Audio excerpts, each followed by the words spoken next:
Third year English. What else? The children are improvising on the subject of teachers' and parents' complaints. Yes, I've got another teacher with what was there. Their teacher is Bill Smith. What's his name? Oh, Mr. Smith. Mr. Smith? Yeah. I know him. Do you? Yes, I think he's an idiot. Not the only one. Well, what are you going to do about it? Well, make an appointment for you to come up to the school one time. What time, would you say? I don't know. Could you phone up later on and I'll find out another time? Yes, all right. Right, cheerio. Bye. Did you think that sounded the sort of conversation that you would have? No. You wouldn't able to make us anything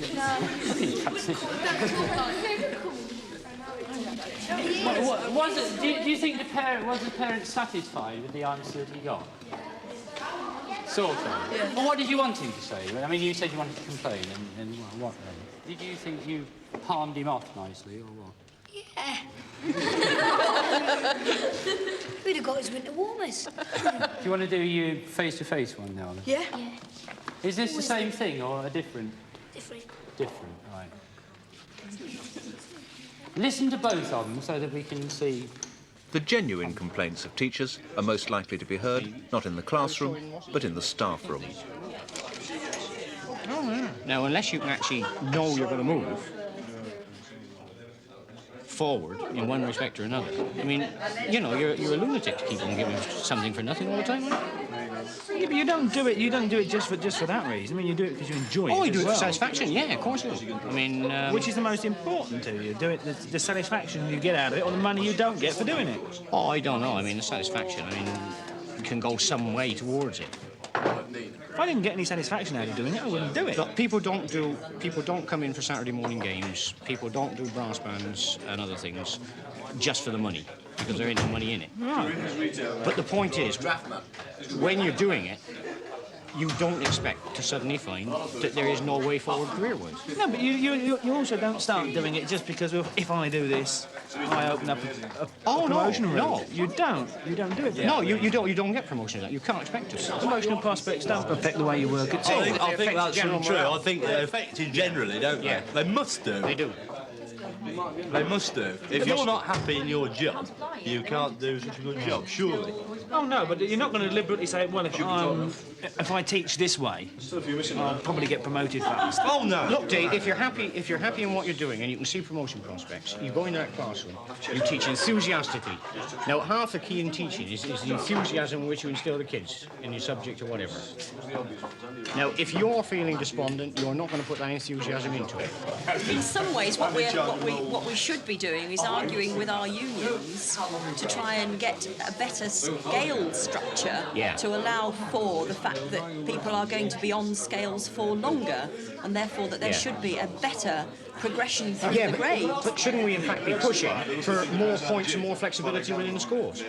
But I mean, in the present political climate, that is not going to be... The scale point structure is the system which controls teachers' pay and the possibility of promotion. Every school has a fixed number of scale points, depending on its size and status. A new teacher joins a school on scale 1 at a salary of £4,900. After several years, the teacher may be offered promotion with new duties and an increased salary. He's therefore offered a scale point and becomes scale 2. One more promotion, one more point. He becomes scale 3. One more, scale 4. If the teacher were promoted further, to deputy head for instance, or moved to another school, his scale points would be relinquished, returning to be used again to promote staff further down. This system is one way of controlling the cost of education. For Kingswood, that responsibility lies with the Northamptonshire County Council and its Chief Education Officer, Michael Henley. I don't think we spend enough on education. No, I don't. That's clear. I think there's a very strong body of public opinion which considers that ample expenditure is provided already for education, whereas those of us in it, and in particular teachers and governing bodies of schools, think there's not enough spent on education in a variety of ways. So one of the major things to do is to try to persuade the public that in fact we do need to spend ample, which is rather more than we're spending at the moment, and that what is spent is in good hands. Michael Henley keeps in personal touch with Northamptonshire schools and their needs. It is useful to discuss what should be spent, but from my day-to-day operation, I have to manage what I have to spend. And therefore, we try to establish a dialogue which enables us to ensure that the reductions are minimal. Now, in some ways, of course, the more successful we are, the less of a case there is to the public at large to actually spend more. So it is very difficult, and there's a dilemma, and the schools have the same dilemma. I think my major responsibility is to manage the resources I've got as effectively as I can. Management of resources is a prime function of the scale point system. Rick, come on! Come on, so get that creep! In Kingswood's English department, there are 6 full-time teachers. Come on!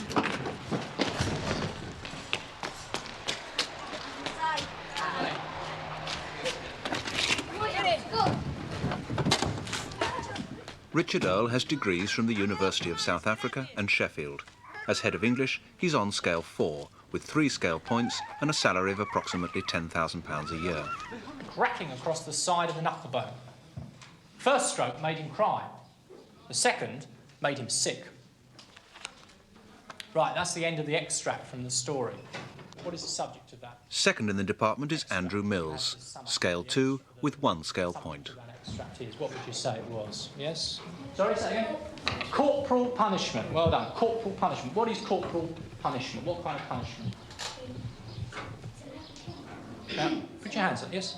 It's like a cane. It's caning. It's hitting. Hitting, beating of some kind. Corporal punishment. Well, what I want to think about today is what's your opinion?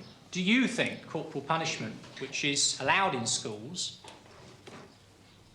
do you think it, I mean, that's the idea of punishment, that it should stop people doing in future what they're being caned for? It's the idea of corporal punishment. That's the idea of any form of punishment in schools. Do you think it does that? That's what I want to think about today.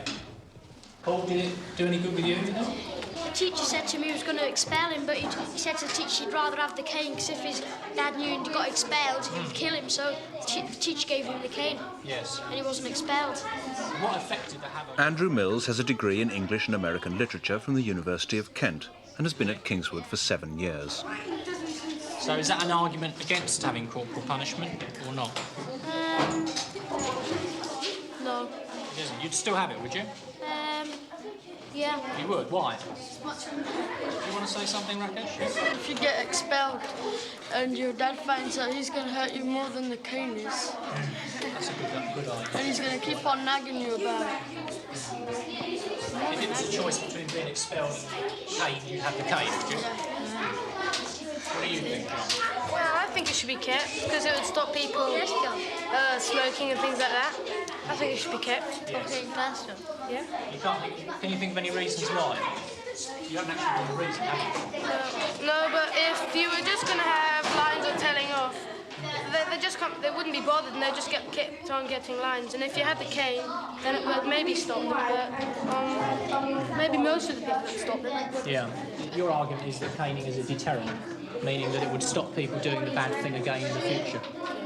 Right? Would you prefer to be expelled or have the cane? Something to have the cane. I think that'd be better. Could it be all over in 1 minute? Oh yeah, but you'd still be sore, wouldn't you? Yeah. What have you put? Do you think it should be banned? I don't know. No, but most of us think... No, I don't think it should be banned either. Do you think it should be banned, Dawn? Because it does good. Do you think it should be banned? But most of us think... My dad used to get it practically every day, but it didn't do good in the end. I'm beginning to feel the muscles on the back of my legs beginning to tighten up. Trevor Hewitt also has a scale point, not for departmental duties, but as school librarian. He has a degree from the Open University and has been at Kingswood for 6 years. Now, I think I could carry on for see, the point is that I'm beginning to lose what I'm saying because I'm beginning to concentrate too much on the exercise itself. And I'm also thinking, I wish I'd never suggested doing this in the first place. I'm finding it very painful Because what's happening is that I can't sort of keep me ankles up. And now,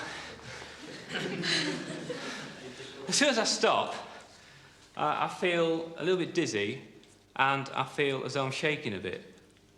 Come on, Ashley, you say you're fit. Well, I say you're fit, come on. Oh, it's right there, young lad. Right, OK, now if you can just jog on the spot for 30, all right? So, off you go. Ready? 1, 2, 3, that's it. Now keep going. Now look at that style.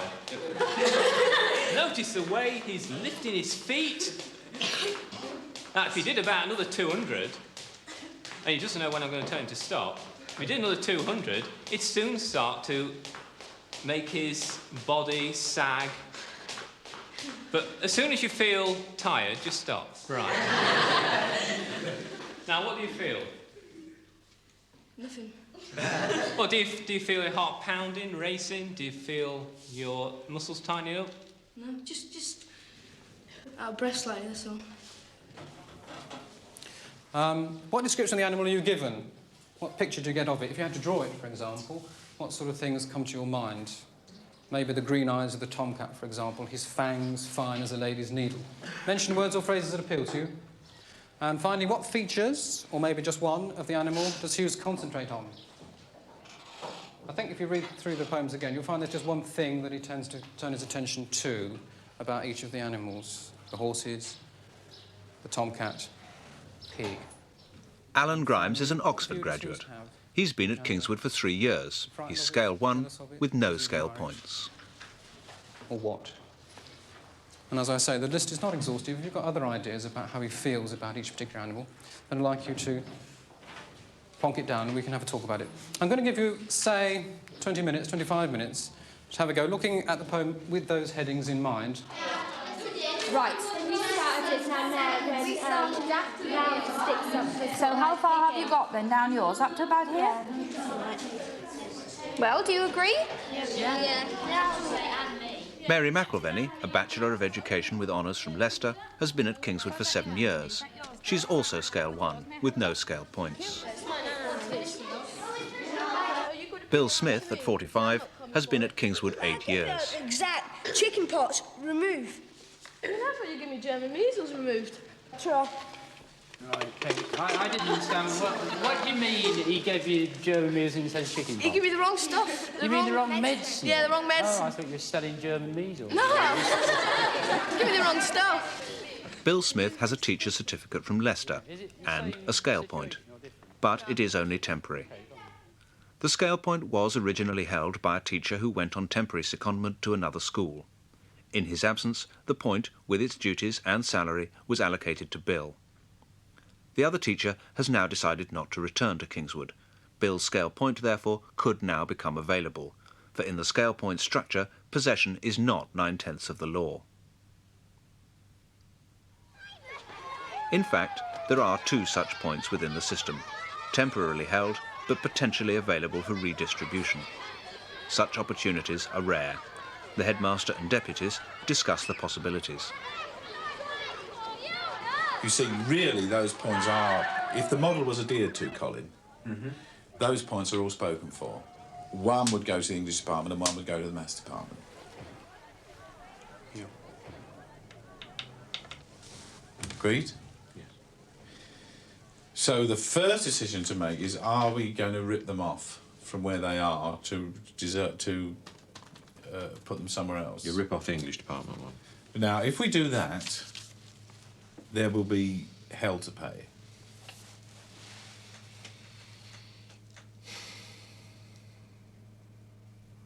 Not too great a price.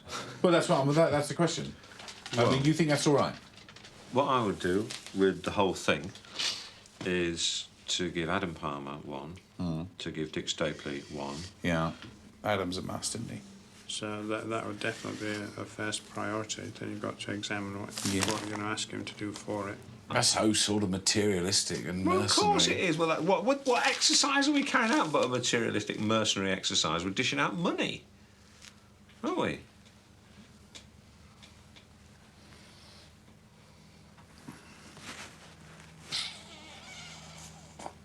What does a bloke have to do to prove he's worth a scale 2? Yeah. Let's close that discussion. Adam gets He grafts from 8 o'clock in the morning till Adam gets a scale 2. midnight. And we'll decide what it's for in a minute. Adam gets a scale 2. And you're with that? Definitely. Right. Right. Adam Palmer will therefore receive a scale point to become Deputy Director of Music. ETS. Right. Write some names of instruments out for me, just there for a minute, while I'll help Gary, just for a second. Have you got a pencil? Where's your pencil? Because I want to use this one.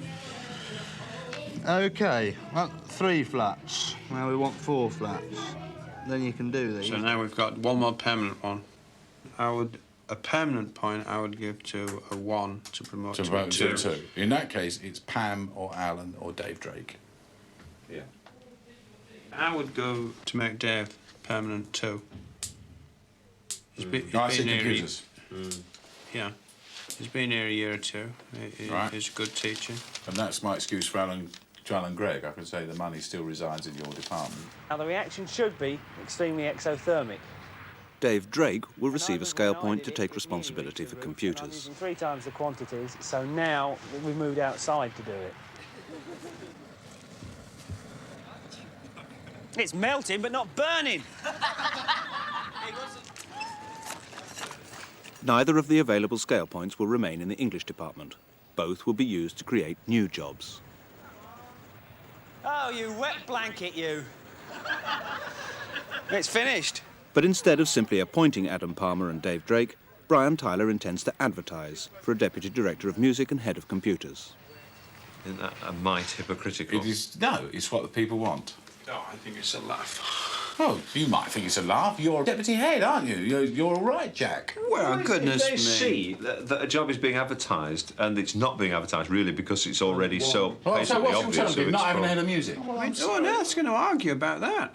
And Adam is becoming There might be something IC they would music. want to argue about. Well, they want locking up. You don't have to do anything. It's I do. I have to sit through meetings in there where they discuss it over and over again. Yes. That's what I've got to do. Yes. Great. That's what you get paid for. I don't get paid to... Well, don't come to the bloody meetings. I'll see if I care. Right. The way the place is run is people discuss what's going to happen and decide on it. Right? What we're doing now. Why is that a joke? I can't see why that's a joke. Well, we're just setting up. We're deciding what's going to happen, and then we're going to set up a great, huge machinery to bring it about. Yes. Under the pretext of But no, free it's not- competition it is and not a advertising pretext. jobs. It is not a pretext. I mean, I'm suggesting that we do one or the other, but not both. All right, put it this way, what should we do? We should decide what jobs need doing and advertise them all if right. that's what we All need. right, let's do that. I reckon what we need is somebody in charge of music, so Paul Nappert can be reprographics. Let's advertise it. Oh, well, OK. Well, do you not see? Do you not see the disappointment and the cynicism that's going to grow up from people who think, well, we advertise every job, but we know who's going to get the job anyway? Well, some jobs that would appear to have a limited number of candidates, yes. Other jobs won't have, but it's in the nature of things. Yes, all right. Can we explain to the staff the ridiculous situation because listen. I can't understand you guys. They want all the jobs to be advertised, don't they? They've said it twice. The head of the department said it, the staff said it, and they said it again Monday night. Yeah, but That with is respect what to all they the want. rest of the staff, they don't really know the processes that we've got to go through to allocate Of course these they things. don't, Colin. Of course they don't. Of course they don't. I still think that to the majority of staff it will appear as a sop to them, to their requirement that it be advertised. And so we're just saying, OK, we're advertising it. Well, but will you really describe the alternative to me? We've sewed What it up anyway. alternative course of action is there? To try and explain it to them, like Colin says, or to actually be honest and think about jobs and not people. You said that we, on the one hand, are trying to reward individuals, and on the other hand, are trying to decide on jobs which need doing. Perhaps we can't do both because Well, you it do do forces us both. into this hypocritical position. Perhaps we have to decide what jobs need doing and how much they're worth, and advertise those. It is not hypocritical, it is complex. because there are a number of jobs, all other things being equal, it would be nice to have covered. Yes. There are a number of people who, all other things being equal, it would be nice to have rewarded. Yes. So one sits here now and tries to marry the two. Marry is a better word than rig. Kingswood Summer Fair.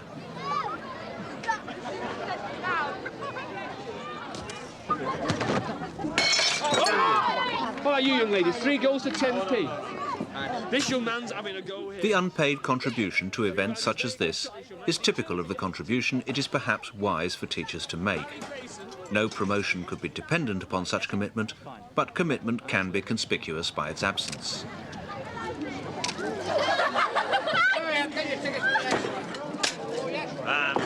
And the next, please. Where's your money? Wait a minute! Just leave them there. Just roll up, come on, let's get rid of them all. 10p a ticket, let's get rid of them. Hurry up, grab your tickets, they're going fast. Right, let's go. Come on. 551 the winner. 551. Just get it and you can have it. Well, wait till Mum's had her go. Look around. Don't! Not too bad, Johnny, is it? Look at Mum. She stood somewhere. What are you getting? We've got at the caravan a little girl in a pink suit with blonde hair who says she's called Jolene and she's lost her mum. So if anybody out there knows a little girl called Pick yourself a Jolene... nail, come on, if it's brightly coloured, it's a winner, Stan. You can win yourself a pound for 5p. What more could we ask? No. Come on. No, hard luck. Wrong. Pick out every single dial. No, you're going to lose. It's not your lucky day. It's not your lucky day today. No. Commitment alone is not enough in a contracting profession. Thanks a lot. Tomorrow, Bill Smith will learn from headmaster Brian Tyler that he must lose the salary and status that has been his for the last year. I didn't know that was going to happen. So I told him to go away. It looks like it, doesn't it? Do you mind? You haven't tell me off, are you? No, well, you're not going to like it. You are not going to like it.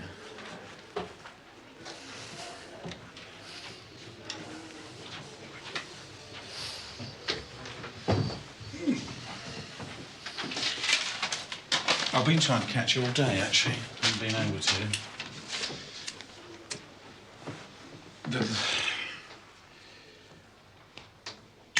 Not to beat about the bush, Bill, and to put things to you straight, the way the cards are falling at the moment, I think at this time we're going to take the point out of the English department that you're now holding.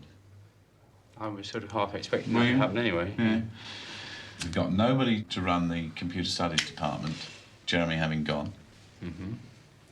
Then Paul Knappett used to be a scale 4.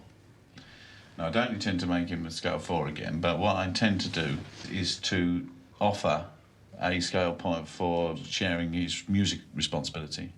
So that's what I'm doing with the two. Right? Now, that deals the English department out for the time being. Yes. So, I'm not quite sure what's happened, you see. The point was given to me on a temporary basis. It used to belong to John Kay. That used to belong to John Kay. Yeah, yeah. I was issued with a job description which I assumed, having not been told anything to the contrary, that I had successfully completed. Yeah. But now that's been taken away. The job, I've removed the job from the English department. Oh. Yeah. Yeah. Seems rather what? Odd thing Cruel, to do. arbitrary, unkind. Yes. Yes, yes. The point is that we have X number of... I mean, it's ludicrous to have been a teacher for 10 years and to still be on a scale 1. It's ridiculous. There can't be many teachers, I imagine, who are in that position. Certainly who have had a scale point and then had it taken away, without there being any particular reason for it being done. Well, I have no further comment until, you know, rather than after the meeting. Rather than let Richard take the rap, I'll take it myself. Yeah. All right. Well, not all right, but yes. Yeah, okay. I mean, all right in the sense that you understand what I'm saying. Oh, yes, I understand what you said, yeah. Yeah. Okay. Oh, well, you know, I'd rather leave it until I've heard what the rest of the department have to say.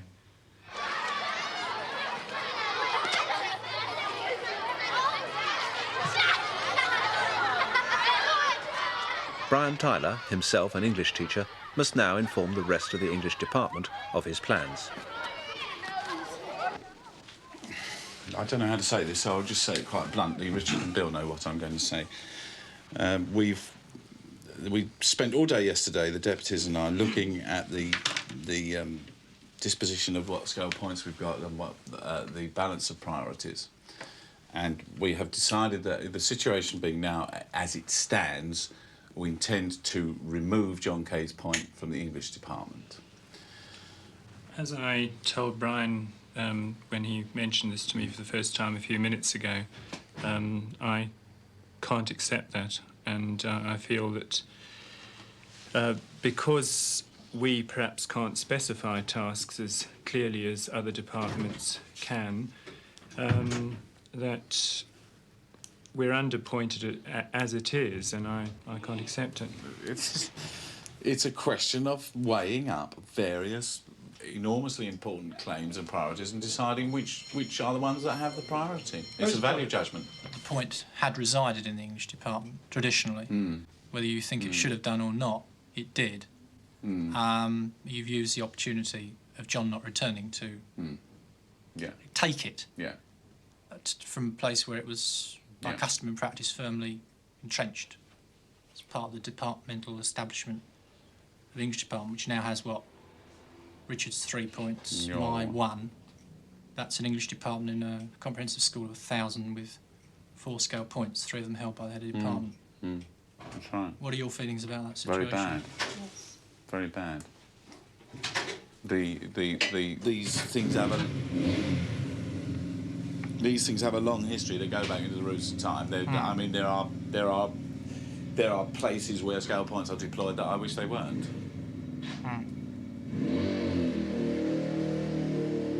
But they are. And every time somebody leaves, you seek to readjust the balance, don't you, and redress it and relieve pressures where there seem to be greatest, and feed priorities where they seem to be most urgent. We are now reduced to an establishment of 4 points, and the music department. Unless I get a lucky break tomorrow, yes.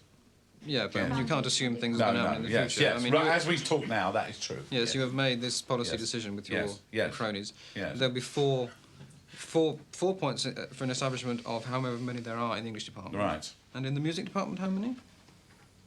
How many people? And how many points? 2 and 2 points. Yeah. 2 points. Yeah. It's a very important fact that we have had this scale point in our department for many years, and it's now being taken from us. Yeah. And the other cases you mentioned are people, on the whole, mostly looking for fresh money to be injected into their departments. Yes. Now, you know, as an English specialist, which you are, I find it strange, you know, that you should have done this. I mean, I sort of appreciate your forward-looking feelings about the mathematics and everything, but I would have thought that you would have, as an English specialist... done what? Done what? At least maintain the status quo. Nobody's asking for any favours, but we've been kicked in the teeth, really, haven't we? Let's be totally honest about that. No, you've been asked to make a sacrifice, I'd rather say. Well, all right, we've taken our teeth out and given them to you. But, I mean, the fact remains that... I have to say that the introduction of emotive phrases like kicked in the teeth isn't all that helpful. I've very carefully refrained from... Your demeanour, as you gave us this information, suggested that emotionally you felt very embarrassed about No, of course I do. Of course I do. Yes, I feel very embarrassed about it. Well, you'll discover next year, Brian, won't you, just what the situation is when this point is no longer in the English Yes, I will, won't I?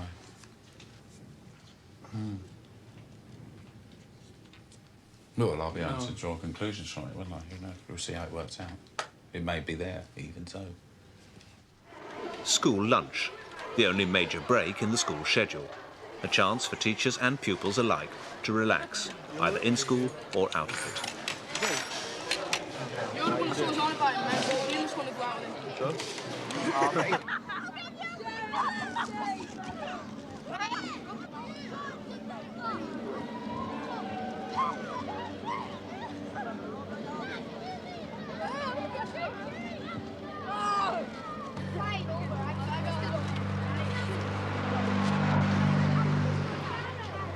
The English department and friends repair to equally informal surroundings. By custom and practice over the years, things have been done, haven't they? And People have been done, Bill. Yes, but we've done it, haven't we? You know, we're such a nice lot, aren't we? And we do these things, and we never sort of think, oh yes, I ought to get a scale point for it. But now we're thinking, oh well, that perhaps would be worth a scale point. And it seemed to me that part of the reason why we'd lost the point from the department was the fact that we hadn't been forceful enough in putting forward the necessity of our having it. And that was partly because we hadn't got a suitable job description to sort of justify our having it either. Well, you know, I mean, sort of searching my conscience and all that, you know, I feel, obviously, to a certain extent, that the fact that we've lost the scale point is, in part, anyway, my fault. Must be. Well, if I'd been so wonderful at doing whatever the job was, and everybody said, oh, yes, you know, Bill Smith, great, wonderful job for a year, you know, can't possibly take it away from him. English teachers are 10 a penny. And if you don't like it, you know what to do. Sadly, that is true. Science teachers, maths teachers are difficult to come by. English teachers, you can go outside and there they are, half a dozen, queuing up. Pens and the pencils and organising the theatre trips and ordering the stock and all that sort of stuff, which we do anyway, and towards a more fruitful approach, which I thought was in, you know, organising what the curriculum was going to do. Alan was right when he said, had we been able to come up with a realistic job description a month ago, this situation would not have arisen, would it? That's right. Because you can imagine the gang of four sitting around, can't you? And saying, no, we've got this, and this. Yeah. Computer studies. We've got computer studies. We've got brass band and so on, which we can see, yes, tangible things. Yes, actual palpable. Yes, precisely. Which we can put our finger on and say, this is what he's getting his extra money for on a scale 2. Then we've got the English department, and they haven't got. And they've got this sort of woolly. Yes, ordering the pencils and that sort of stuff. And you can understand why. Yes. Oh, I can understand it. It's not. Yeah. You've got 6 minutes to 1, chaps. We've got a minute to get back. For the next 2.5 hours, pupils must take precedence over points. It was not even my fault. I came to be there because my brother smashed the window and put the blame on me. We were playing shots outside my house and I was in goals. My brother took a shot and missed the goals. And my pillow was a cushion that I made in school. On the walls was a polystyrene tiles, which kept it very warm. My door was a red curtain, which looked very good.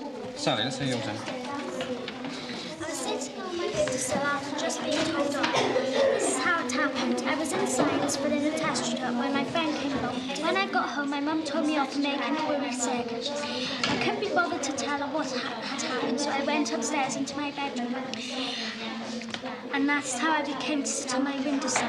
My room was warm and cosy and I began to feel better. I opened the window and listened to the cars zooming by and the trees whispering. For a teacher like Alan Grimes, these administrative rearrangements have professional implications. Teaching is a contracting profession and is already well supplied with English specialists. It all happened when one afternoon I had a terrible time because one of the teachers had a slight misunderstanding, and I took it to heart. But Alan Grimes has a first-class honours degree from Oxford, and for him to work in a department with little or no opportunity for promotion is a depressing prospect. I sobbed my eyes out to my heart's content. My mother wasn't in my house. I crept round her K registration. After school, the English department and the headmaster confront each other in the staff room. If I may say so, you seem to me to have sort of erected some sort of concept as though this as a sort of adversarial position. The English, you know, the English department done, somebody else advantaged. And really, it's not. I mean, one doesn't look at it when one looks at it in those kind of terms. One looks at the fair. It's not done negatively. It's not done. Let us penalise the English department and advantage the music department. It's done on the basis of these are the number of options that we have, and so you make a value judgment in line with all the priorities, and that is how it's done. There's no kick in the teeth about it. That might not be the intention, but that's certainly the result, isn't it? I mean, however you look at it, I mean, if one works in the English department, one is bound to see it as being a kick in the teeth or a soul down the river or whatever. I'm afraid. I mean, I accept that maybe you are doing this. Well, you're obviously doing it in the best interest of the school itself. As I perceive them. I mean, I can be wrong. I don't like people saying I'm wrong. Yeah, no, the global picture and all that. Yes, obviously you are. What did you imagine was going to happen? I imagined you'd all be very angry and probably take some sort of punitive action, retributive action, or consider doing so, or like try. What? Well, well, that remains to be seen, as I said to Andrew last night. But I think that would be the wrong thing to do. I think that's. But it's the case that Alan is unlikely to be promoted in this school. I'm unlikely to be promoted within the English department in this school. You know, and Lillian, and so on. Yeah, I don't mind that. What I object to is the point being taken away for me to have a go at. I mean, if the point was there and I'd missed it, OK, fine, fair fight and all that, it's gone. But what you've done now is taken it away from me and given it to Yeah, but the only way I else. could have not done that would be to have, instead of making this fourth priority, make it fifth priority, make it fourth priority. Mm. And my judgment was that in all the circumstances, including the ones you've just mentioned, it was fifth and not fourth. Because I think we're losing sight of the fact that you have actually taken this point away. It's not simply a point that was floating and you haven't actually given it to the English department. You've chosen to give it to them. You've actually sort of pinched it. Yes. But you have to. I mean, somebody has to decide whether they perceive there to be a need or not. Yes, I agree, but I think that you're my judgment is wrong. That's what you think. Yeah. It is irrational because you think I've made a wrong judgment. Therefore, to say, right, in that case, we aren't going to do our work and so on. I mean, that isn't a rational reaction. No, we're not saying Well, that. there's sort of veiled threats and so on. No. But you see. There's a difference between work and morale.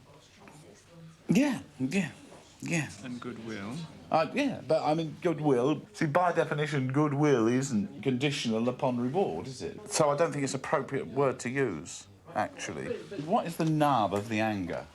You've taken away any chance that Bill, Lillian, Mary, or myself might have of getting on in this school. No, that's not true, Alan. Why is it not true, Mark? Well, because what I did say was that. And secondly, if I might just put in, you've reduced the establishment of the department, and therefore, in sort of global school terms, you've reduced its standing. For the time being. But if you look at the science department, I was much attacked for increasing the science department last year. And within a year, I've taken it away again. Yeah, so it's back to how it should be. What you've done now is taken one from where we should be. Yeah, so within a year, you could be back to where you were again. Oh, easily enough. Well, I have said on about 9 occasions that it was, in fact, next. Yes, I know. So it's somewhat over-dramatising it to say that I've removed all chance of promotion, etc., isn't it, really? I don't know. I mean, we should only know that in 2 or 3 years' time, shall we? Or next term, or whenever the next opportunity to make an adjustment occurs. Right? Oh, yes. I mean, if that happens, fine. But I don't think it will. Why do you not think it will? Well, because the way things are going at the moment. I mean, you are crazy. You think I'm now lying as I say that? No. I wouldn't. I would never dream of doing that. I mean, the channels of communication between me and you are obviously blocked. And I feel I'm suffering because people are above me in my department, and you, and your henchmen, are not appreciating the situation. I mean, here is an opportunity to revamp this department, and you've let it go. I've let it go? Yeah. I think so. We are going to go downhill from now on, aren't we? We could do. I don't think we will, because we're good blokes. Yeah, well, and we will question. carry on doing what we've done already. Right. That's right. We'll be very bitter about it, but we wouldn't think of doing any sort of childish sanctions or anything, I'm sure. Yeah. I mean, we're not like that. Yeah. But I mean, the way I read it is that an opportunity has been passed over.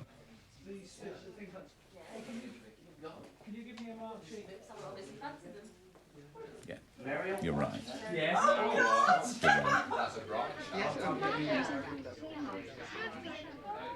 Hid a bright red hand. I feel very hurt, yes. Pride, I suppose.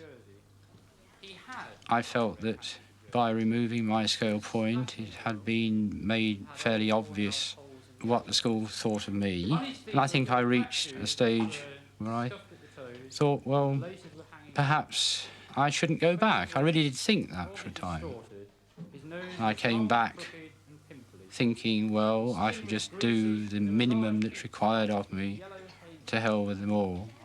And of course that lasted until about the end of the first period when I came into contact with the kids.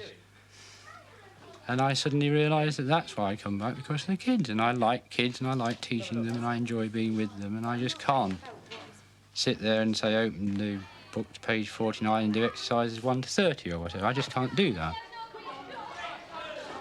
Yes, it's obviously something to do with private.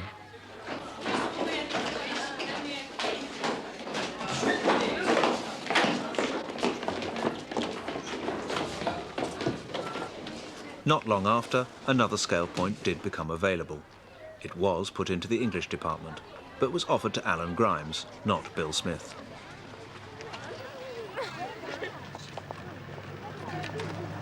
Subsequently, Alan Grimes, Andrew Mills and Richard Earle have all left Kingswood to take up promoted posts in other schools. Such staff movements are perhaps the inevitable consequence of a rigid scale structure designed to control the education budget. I think my major concern is whether or not the country at large, and the county in particular, will be enabled to maintain current levels of provision, current staffing levels, current resource levels, books, equipment, buildings and so on. Because if not, then it will be very difficult to maintain the current standards of attainment and achievement of pupils. And it might start a spiral that we'd end up with underqualified young people, under-equipped to take on the new tasks which new technology and so on will present. Now that's a problem that all schools face. Bill Smith must face the problem of continuing to teach with the same status he had when he started 8 years ago, Scale 1, with no scale points.